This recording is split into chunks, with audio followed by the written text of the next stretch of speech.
and we will be starting this new volume, new chapter, new book, which is company account. All right. So in today's session, focus will be upon the very basic concept of company. Like in today's session, we will be talking about the meaning of the company, then the features of the company, then the different types of company we have, and what is capital and how capital is divided into various categories. So we'll stick to these things only in today's session. All right. So let's start. Let's start with the meaning of company. Just a minute.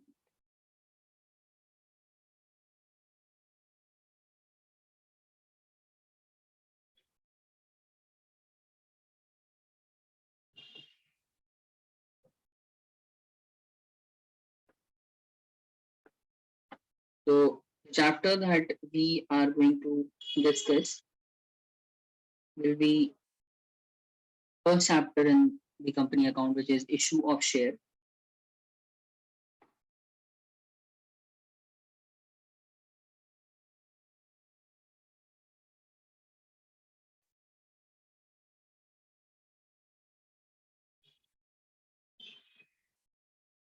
Issue of shares. I want all of you to put this new heading on your notebook.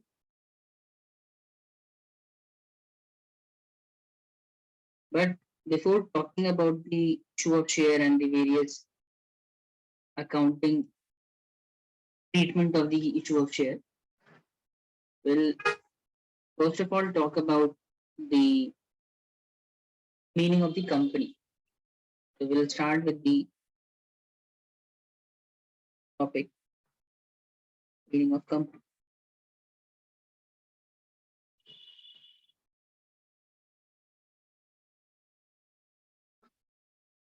All right, so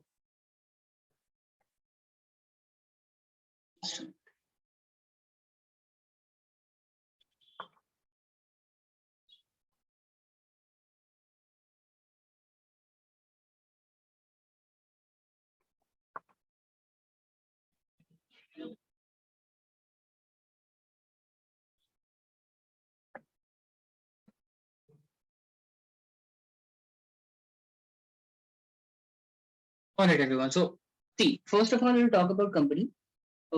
Anyone have any idea what is company? Anybody want to tell me anything about company? Whatever you know, whatever you already know. What do you think? What is the company?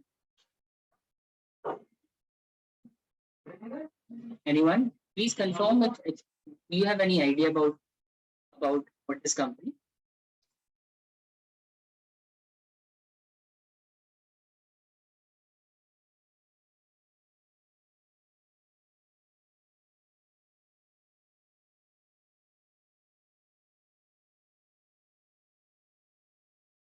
Yeah. Hello. Oh, Shifa, Prerna, Zainab. Anyone have any idea what is company? Just tell me now whether you have any idea or not. Guys, am I audible to? Yes, sir. Yeah, okay. So just tell me what do you understand by the term company? Yes, a company is an organization of group of people. Company is an organization of group of people. All right, Yeah. that is somewhat correct. Organization of group of people. That's right. Group of people.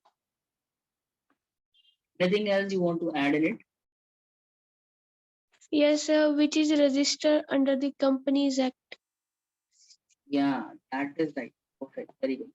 So see, a company, as per our syllabus,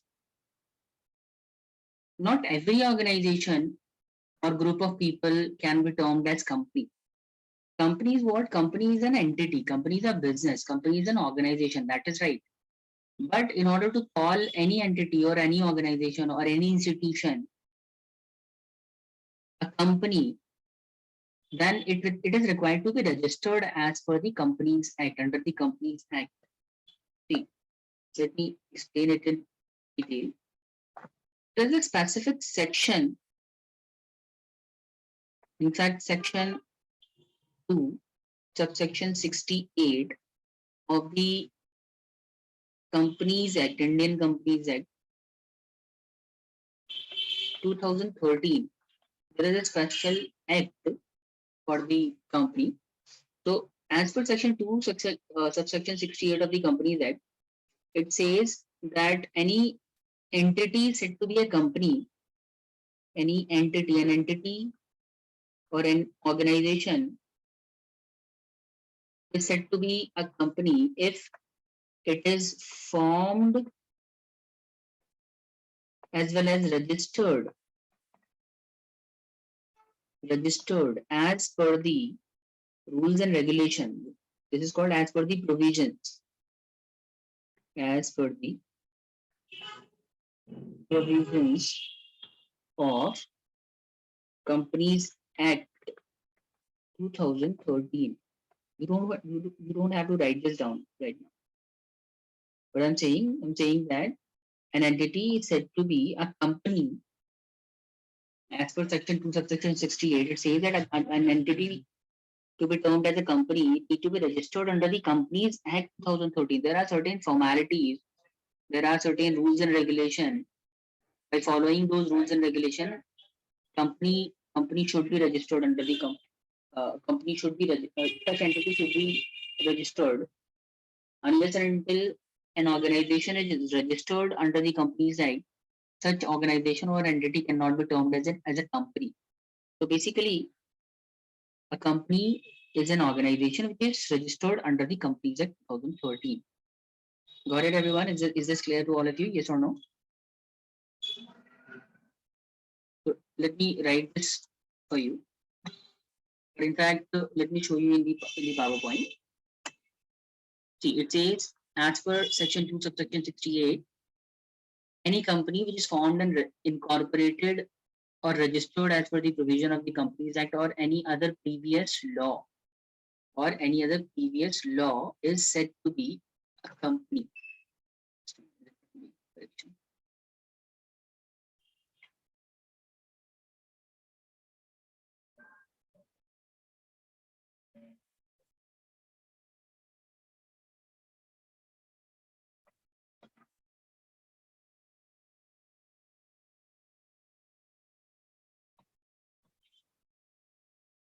Yeah. So as per section 2, subsection 68, any company formed and incorporated or registered as per the provision of the Companies Act 2013 or any other previous law is said to be a company. Got it, everyone? Is that clear to all of you? Yes or no? Yes, it's clear. All right. So I want all of you to write this definition in your notebook quickly. Make it quick. Do it. Write this definition in your notebook quickly.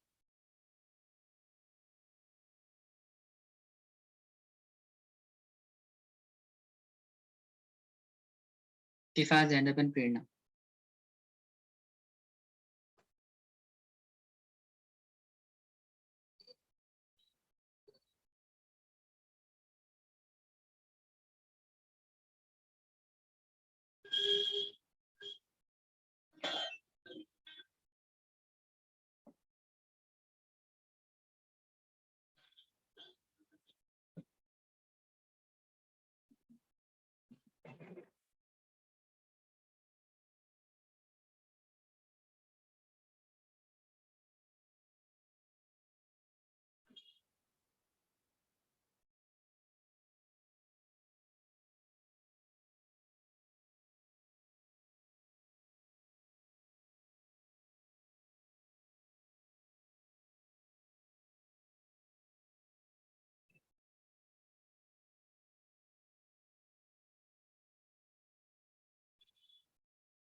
Done, sir. Done, everyone else? Shifa and Zainab.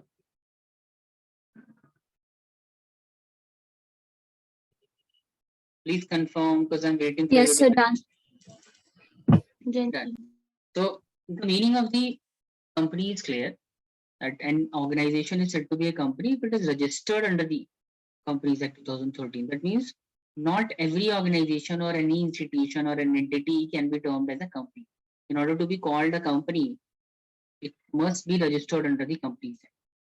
Okay. Now let's discuss the essential features of the company.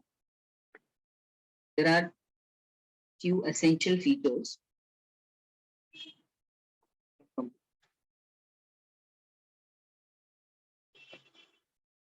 You can call them as the characteristics also. These are the characteristics of company, essential features or characteristics.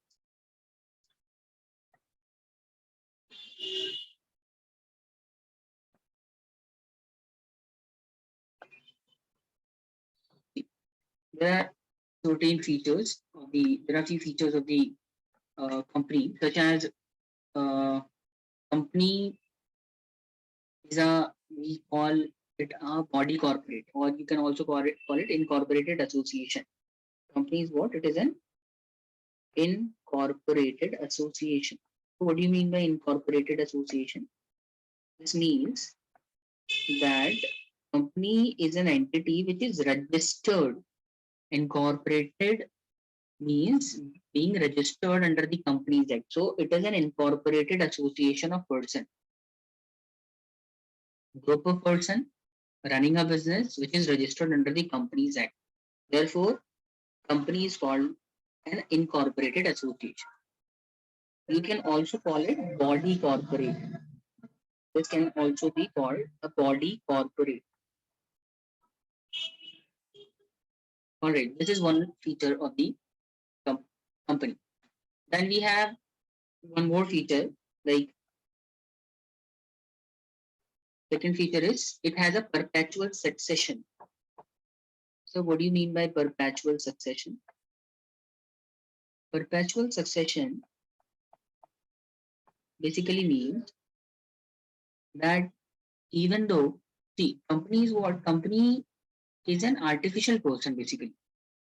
In the eyes of law, company is treated as a separate person, just like you and me, just like government recognize me as a different person, it recognizes you as a different person, right? We have our rights and duties. You have your rights, you have your duties. Everybody have their rights and duties. Similarly, company is also treated as a separate person. But the important thing about the company is that it is not a real person. It is treated as an artificial person only. Company is treated as a person, but it is an artificial person.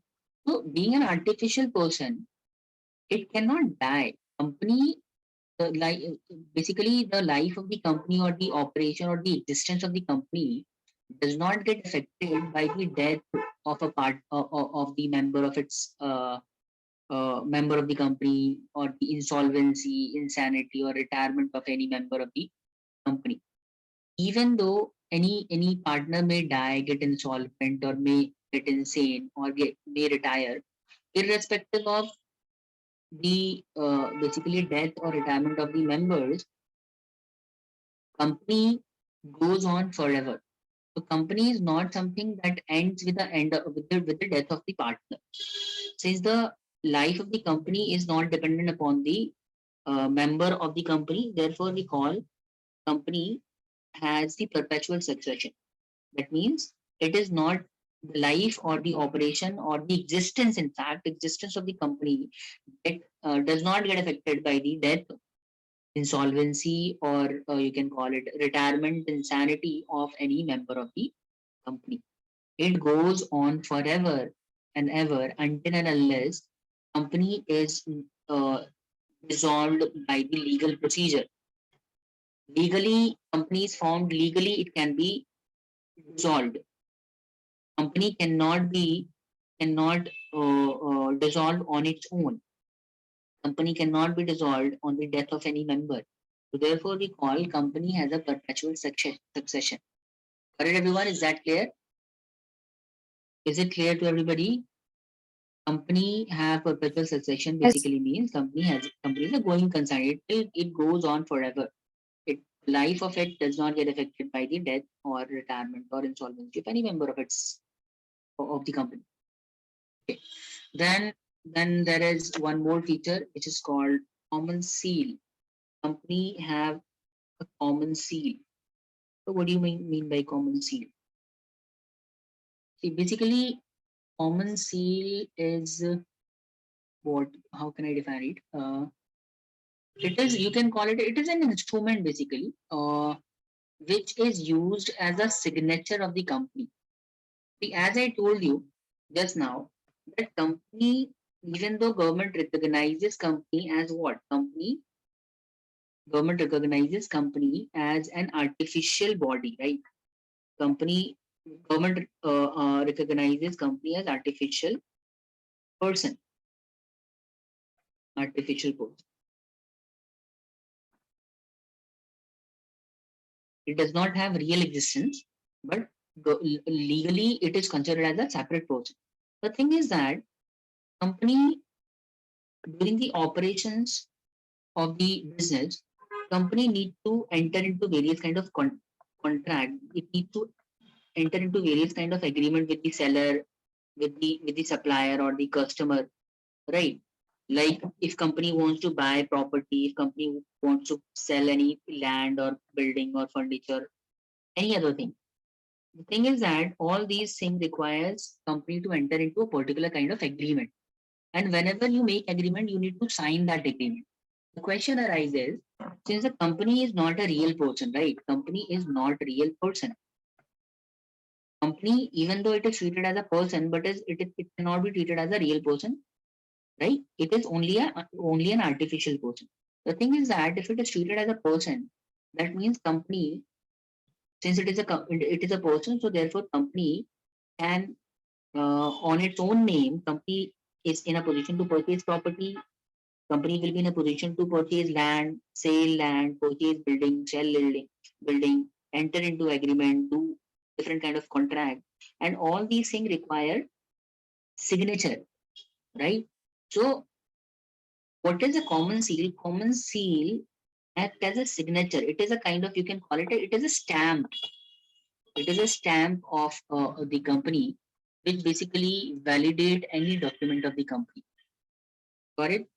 Just like signature validate a particular agreement arising between two parties. Similarly, in case of company, that signature is common seal. Common seal is kind of stamp which is used to authenticate any document, agreement, contract of the company.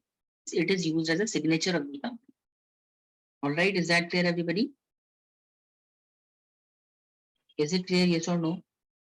Yes, sir.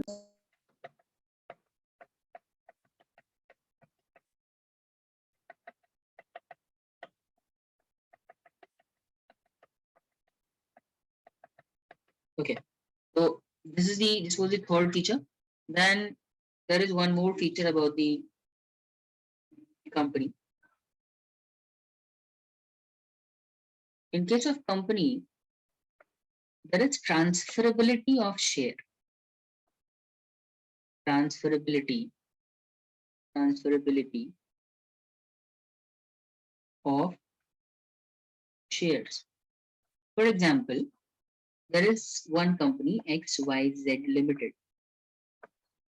And let's suppose let's suppose Mr. X bought the shares of this company, XY in XYZ Limited. Mr. A bought 100 shares of this company. Now, since Mr. A bought shares in XYZ Limited, he will be termed as a shareholder in the company, right? Mr. A bought shares in XYZ Limited, therefore Mr. A will be called as shareholder in the company. But now Mr. A want to transfer his shareholding to some other person. Like for example, he want to transfer his share to Mr. B. After you can say he want to sell his share to Mr. B. Now, since it is a company and company allows the transferability of share, that means Mr. A is in a position to transfer his entire share to B and transfer his ownership or shareholding of the company to B. That is only possible in case of company. All right. In any other case of organization, like if you talk about the partnership, like for example, if let's suppose two members are working together, two persons are working together as a partner. Let's suppose A and B are partner. A have 60% share in the partnership firm and B having 40% share in the partnership firm. Now let's suppose there is one more partner. There is C as well. Sorry, there is C and D as well. All the partners having 25% share in the firm. All the partners are equal shareholders in the firm. Now what happens that Mr. A want to transfer his complete shares to E. Transfer his share to E.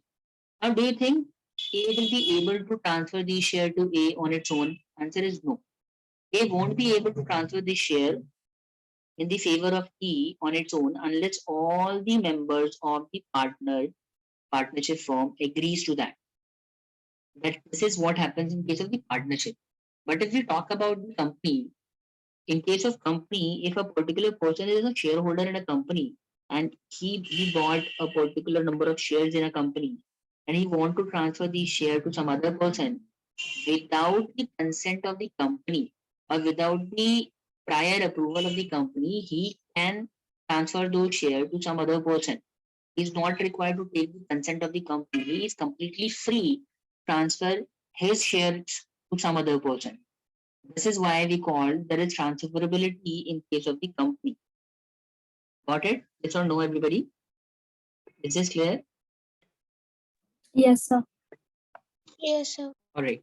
So this is also an important feature of the company. We covered 4 features until now. First was company is what? Company is an incorporated association or you can call it corporate body. Why we are calling it a corporate body? Because it is registered under the eyes of law as per the Companies Act 2013. Then company has a perpetual succession. That means it does not get affected by the admission, death, retirement, insolvency, or incapacity of any member of the company.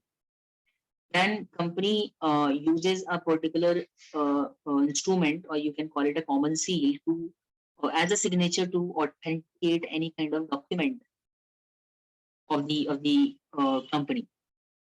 So in order to validate any document of the company, common seal must be basically stamped on that particular document in order to validate such document. Then we have transferability of shares, wherein being a member of the company or shareholder of the company, you are free to transfer your share to some other person, irrespective of whether the other members of the company are agreed or not. So it's not at all important in case of the company. Now, there are a few other features as well, like since we treat company as a separate person, therefore law allows a company to take legal action against any person or any entity. The company is in a position to file court case or the company may sue.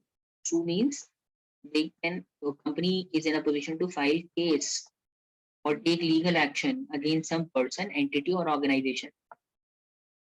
Because why a company can sue or file case against the person, against the other person? Because we are considering company as a basically as a person. And similarly, since company is a person, even though it is an artificial person, therefore law, as per law, company can also be sued, can sue as well as sue. That means any person can also take legal action upon the company. Let's suppose you bought any Apple product or any other brand of product, uh, and you have problem with that company, and you want to take some legal action against that company. Then because it is a company, you will be in a position to take legal action against that company. by the name of that company. In fact, if you want to file the court case against Apple or HP or Microsoft, you will be able to do that because all these entities are considered as an artificial person. Similarly, those companies can also take legal action upon you by their name itself. Apple may file a court case against you if there is any default or any disagreement upon anything. All right. So this is also one of the very important feature of the company, that company can be sued and it can also sue upon any person. Everybody got it? Is that clear, all of you? Yes, sir. Yes, sir. Okay, so these are 5 features of the company. And there is one more feature, let's also discuss that. There is one very important feature about the company is that in case of company, liability of its member is only limited to the extent of share that they have bought in that company. Let me explain this. We call it limited liability. This is very, very important. Limited liability. Now, what do I mean by limited liability? To understand this, we need to take an example. Let's suppose if you are doing a partnership business.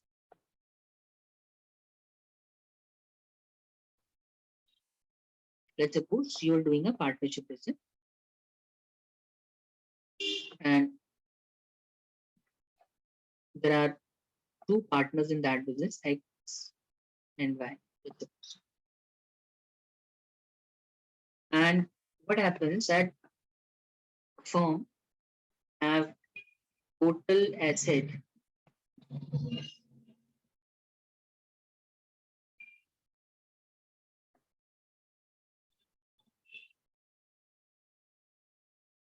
available in the partnership is, let's suppose total asset, there total asset of 5 lakh is there in the partnership. And for example, let's suppose that for partnership, the total amount due towards the creditors stands at,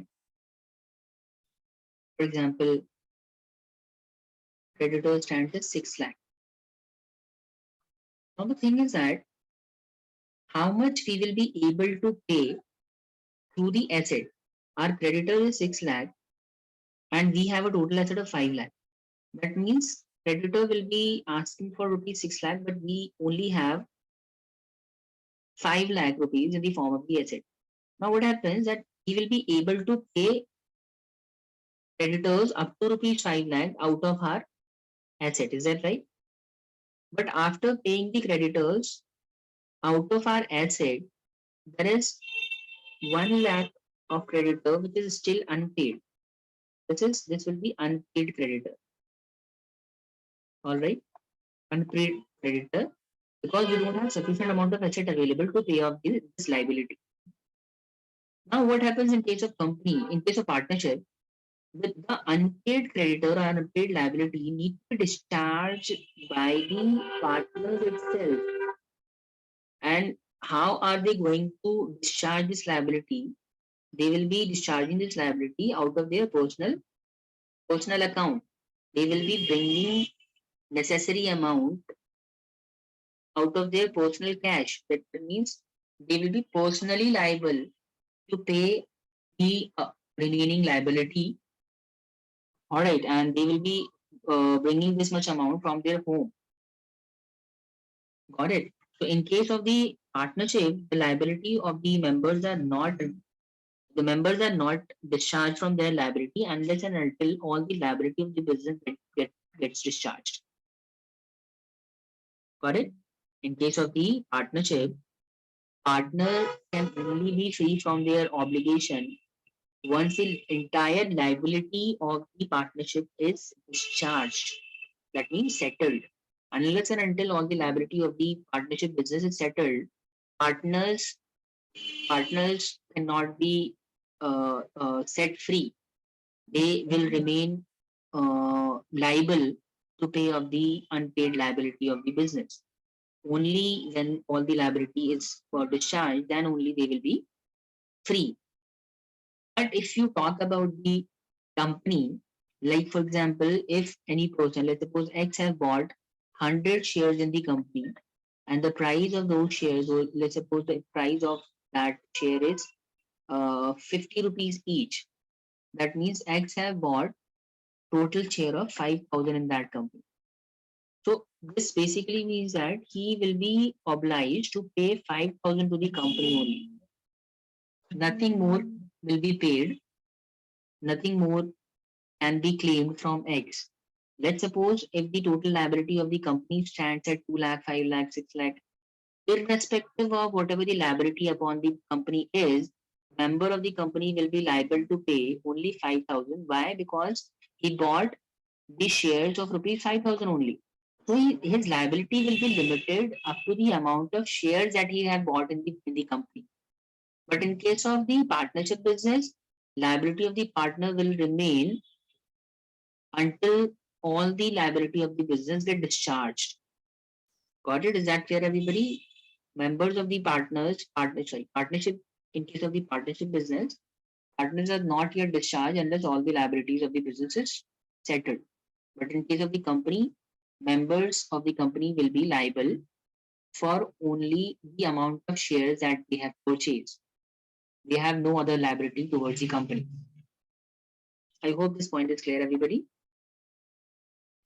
So, sir, what Is if that the clear? liabilities are still not paid off? If the liability is still not paid off, then company is said to be insolvent. It cannot be basically claimed from the members of the company.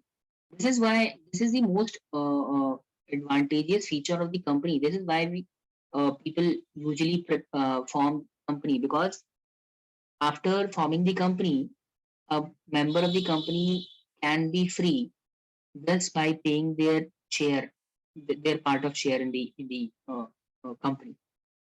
All right. So if the liability is yet not discharged, then in that case, company will be termed as insolvent. And in case of insolvent company, liability cannot be recovered from the company. All right. What I'm trying to tell you is that if the liabilities are not paid, members won't be held responsible. Members or shareholder will be responsible only to the extent of the shares that they have bought in that company. Nothing else, nothing much. Got it? Is that clear, everybody? Yes, sir. Okay. So these are few five, I guess, yeah, six features we discussed. First one was incorporated association. Then it has a perpetual succession, common seal, transferability. Company may sue or may be sued by any person having any problem with the company, or if company having any problem with any person, then company may also take legal action because company is treated as a person. Then company member of the company will have the limited life. All right. So I want you to note down these features one by one. Just a minute, let me show you. I'll be sharing with you detailed note of this chapter after the session. But meanwhile, just write down the features. See, this is the explanation of this topic. Just let me show you. Let me read this for you in fact. First of all, the first feature is body corporate, right? Company is required to be registered under the Companies Act 2013, and any association or person that is not registered and subsequently incorporated with the registrar of companies not recognized as a company at all. And it has a perpetual succession. Company is an artificial person, so it does not have restricted span of life. That is what I told you. Death, insolvency, insanity, retirement, or any other thing that happens with the member does not affect the status of the company. Company will go on forever until it is legally resolved by the procedure of the company. Then, as I told you, company have a common seal which is used as a signature. Director of a company are essentially its agent. So when a director acts within his power as a company, powers the company is bound by his action. The common seal is like signature of the company. The director uses this seal to sign the document on behalf of the company. So until there is such a seal on the document we cannot be enforced. That means the document cannot be, we can call it, based on those document, nothing can be claimed. It cannot be enforced. In order to validate any document, we must need to sign the document by applying common seal upon it. And I told you there is a transferability of share. Shares held by the shareholder of a company are transferable by nature. So the ownership in company can be transferred in accordance with the manner provided in the Articles of Association. In a private company, there may be some restriction, but in case of the public company, there is no restriction upon the transferability of share. We'll learn about the public and private company in the later in the topic. But for now, you can keep that in mind that in case of the company, we are somewhat free to transfer the shares to some other person. In case of the private company, in fact, there is certain restriction, there are certain condition. After applying those conditions, we are in a position to transfer our share. But in case of the public company, there are no restriction, no prohibition. We are free to transfer the shares to some other person. Then company may sue or may be sued. We already covered this. Then company have a limited liability. Since the company has its own legal identity, its members are not liable for its debt. The liability of the member of a company is limited to the unpaid share of their share value. There are some companies limited by guarantee. Okay, we'll cover that later. So these are the features that we discussed. I discussed 3 features with you. I want you to write these features down in your notebook. I'll share the detailed note of this chapter after the session is over. But for the timing, just note down these important features. Just write down the name of these features in your notebook quickly. 6 features.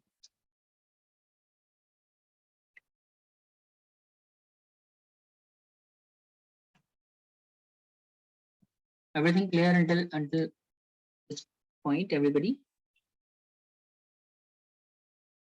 Shifa, Zainab, and Prerna. Anyone having any difficulty Yes. understanding anything?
Done, sir.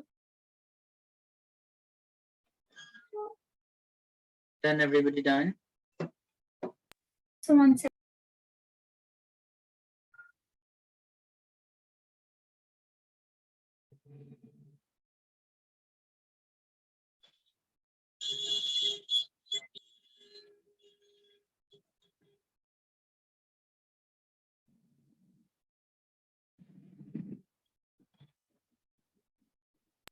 So done.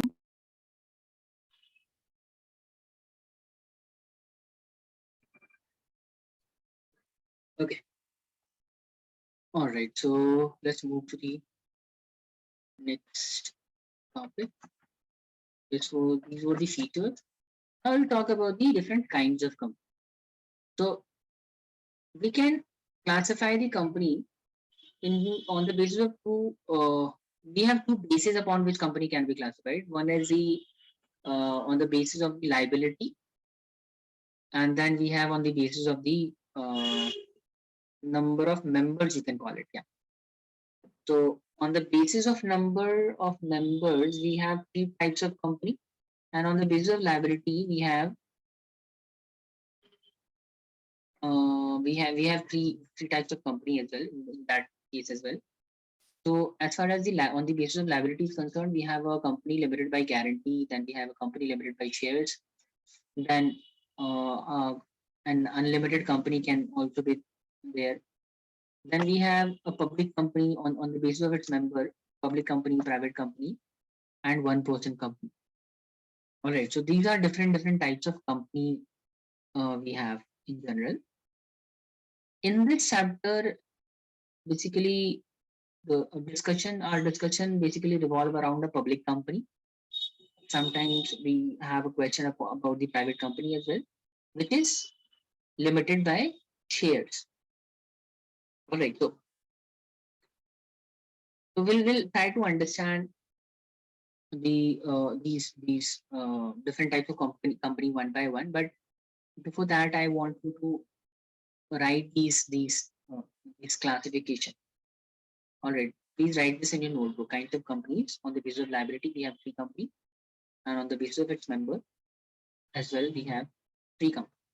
We'll start with the public company first, and public, private, one person company, and so on.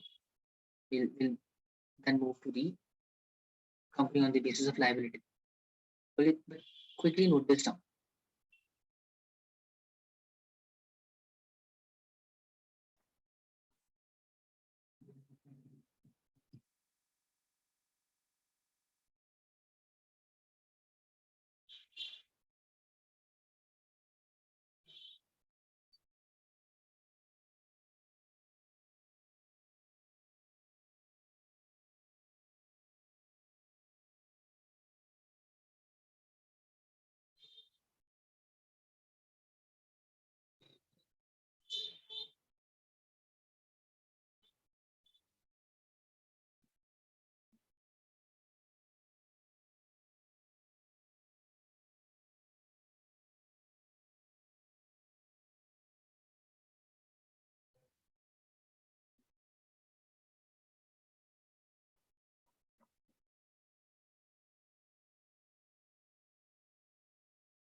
Done, everyone? Yes, sir, done. Done. So first of all, we'll discuss the company on the basis of number of members, and in that as well, I just wanted to talk about the private and the public company in today's session. We won't be able to cover the one person company. Just a minute, let me. Okay, just try to finish all three companies on the basis of number of members, and we will be covering the other category in the next session. That's it. So we'll start our discussion with the private company. So what is a private company?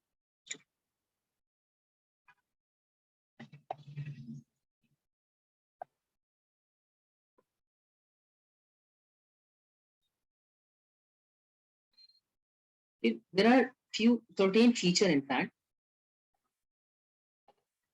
which enables us to understand private company.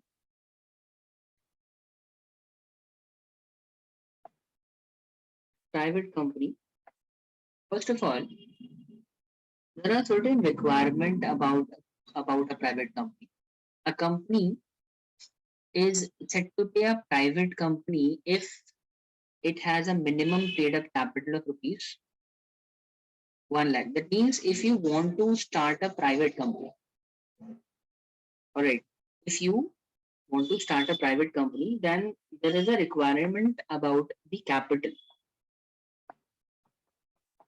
As per Companies Act 2013 says that if you want to register a company as a private company, then you need to have a minimum paid up capital. You can call it you can call it capital for now. Minimum paid up capital should be minimum paid up capital should be 1 lakh rupees. That means in order to start a private company, you should have at least 1 lakh rupees. Unless and until you have this much of capital, you won't be able to start a private company. Number one. Then there is certain requirement about the members as well. In order to start a private company, there should be at least, this is the minimum requirement. There should be at least 2%. If there are not 2% there to start a company, then you won't be able to start a private company. In order to start a private company, there should be at least 2%. And there is a maximum limit upon the number of members as well. Maximum number of person can be, in case of private company, not more than 200% can be there in a private company. All right. So there is restriction upon the number of members as well. Then there is a condition regarding the number of directors.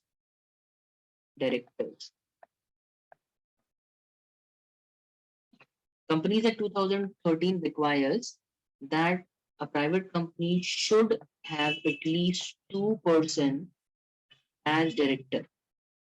There should be at least 2 directors, and a private company at a point of time, at a particular point of time, can have maximum 15 directors. No, not more than that. 15 is the maximum number of directors that a company can have, and 2 is the minimum person that a company can have as a director. All right, so there is a requirement about the director, the members, and capital. And if we talk about the what should I say that if company, like, if what about the issue of shares, whether a private company will be in a position to issue shares to the public, yes or no? Issue of shares, will it be possible for a private company to issue shares to public? Answer is no. Issue of share is prohibited. No private company can issue shares. Prohibited to issue shares to public.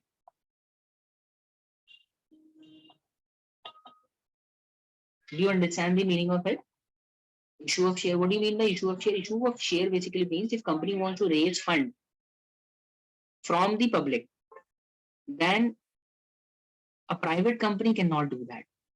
If a company, being a private company, want to issue their shares to the public and want to raise funds from the public, that is not going to be possible for a private company. Why? Because there is a prohibition as per the Companies Act 2013 upon the issue of shares. A private company, since it is a small company, so government is of law is of opinion that the company should not issue shares to the public. That means if they requires fund, if they need fund for their business, they can arrange the fund from their members only. They cannot raise fund from the public. Just like you must have heard of Reliance India, you must have heard of Tata, you must have heard of like Wipro, Infosys, all these companies, Apple, HCL. Like all these companies are public company, and since these are public companies, they are in a position to raise fund from the public as well. But if you are a small company, like if you are a private company, right? So private company have no authority to issue shares to the public. Issue of shares and raising of fund from the public is prohibited in case of the private company. All right. And apart from this, yeah, there's one more thing. What about deposits? Whether we can ask people to make deposit in the company, deposits from public. Can we get deposits from public? Can we get deposits from public? A private company, whether a private company can can take deposits from public? Answer is no. Taking deposits from public is also prohibited. Prohibited. Prohibited to take deposit. Taking deposit from public is another mode of raising fund from the public. Just like issue of share is a mode of collecting the fund or raising the fund from the public. And similarly, deposits is also a mode by which a fund, by which a company, private company may raise the fund from the public. So, 2013 companies at 2013 made it specifically clear that a private company won't be in a position to raise fund either by way of deposit nor by way of issue of shares. All right, is that clear, everybody? Acceptance of deposit and or you can call it the acceptance of invitation or acceptance of deposit cannot be possible in case of a private company. Is that clear, everybody? Yes, sir. Okay. So this was all about the private company. Now, if we talk about the public company, it is completely opposite of the private company. You can call it for now. Public company is what? Public company defining the public company on these on the basis of same features. Like, what about the capital? How much capital is required to start a public company? So, as per the Companies Act 2013, in order to establish a public company, you need to have at least 5 lakh of rupees as a capital. Only then you will be able to start a public company. Number one. Number two, there is a requirement about the number of members as well. As per the Companies Act, member in order to start a public company, you should have at least 7%. Minimum number of members, minimum number of members is 7. At least 7% should be there. And what about the maximum? There is no limit upon the maximum number of persons. Like in case of the private company, I told you that there is a limit upon the maximum number as well. Minimum should be 2, maximum can only be 200, not more than that. But in case of the public company, no maximum limit is there. A public company can have any number of members. All right. But there should be at least 7 members at the time of the starting of the public company. Then if you talk about the directors, in case of the in case of the public company, if we talk about directors, directors is there are more directors required in case of the public company. Companies that requires that there should be at least minimum number of directors should be 3, and maximum is same. Just like the private company, there should be at least 15. Maximum of 15 director can be there at a particular point of time in case of the public company. So this is same in both cases in case of the private as well as the public company. But the minimum limit of director is changed in this case. Minimum should be 3. Okay, now if you talk about the issue of share, whether issue of share is possible in case of the public company, obviously, if you are registering, if you are starting a public company, you will be authorized to issue shares to the public. You will be authorized to raise fund from the public. Similarly, you will be authorized to accept deposits from the public as well. So there is no restriction or prohibition upon the acceptance of deposit and issue of shares in case of the public company like it was in case of the private company. Right, everybody, is that clear? Everything clear here? Issue of share is possible and the acceptance of deposit issue of shares is possible, and the deposits, whether private public company can take the deposit from the public, answer is yes. Both is possible. I hope all these points are clear to you. Please confirm if it is clear or not. Yes, sir. All Yes, clear. sir. Yes, sir. Clear. All clear. So let me just revise all the things that we discussed in today's session. We started our discussion with the meaning of the company, wherein I told you that company meaning of the company has been defined as per the subsection 68 of the Companies Act 2013, wherein it says that a company is basically an entity which is registered as per the Companies Act 2013. And then we discuss few essential features of the company, like it is an incorporated association or body corporate. It has a perpetual succession. It has a common seal.